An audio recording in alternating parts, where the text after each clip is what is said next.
What's up, y'all? It's late night here at Superior Mobile, and I just wrapped up this 2015 GMC Denali.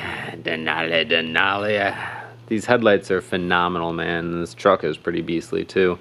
So for the headlights, I blacked them out, took them all apart, painted all the guts black, and then also we did the NHK G5X projector swap. In this beast mode, did a Morimoto D2S 50 watt HID kit. Man, this thing, whew.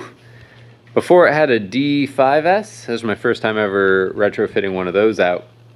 Weak little things, cute, cool, awesome technology, but man, these things scream. You can see all the way down the road, real nice.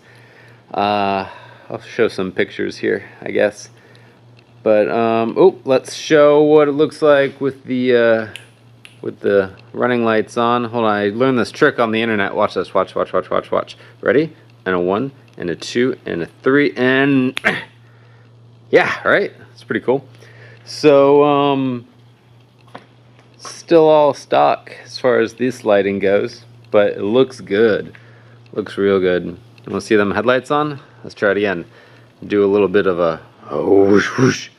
2 whoop. Alright, and now we got the headlights on. Whoo-wee. Yeah, these things are sweet. Show you that. I mean, the shop isn't exactly the best spot for showing an output pattern, but you can see it's got this beautiful cutoff on it, and I make shadows. Hey, so I mean they're bright. It's good. It's beast mode. It's beast mode truck done right. I'm real happy with it. All right, this is 13 with Superior Mobile. I'm out of here. You know, it's I'd say it's about my bedtime. Woo! Thank you, headlights.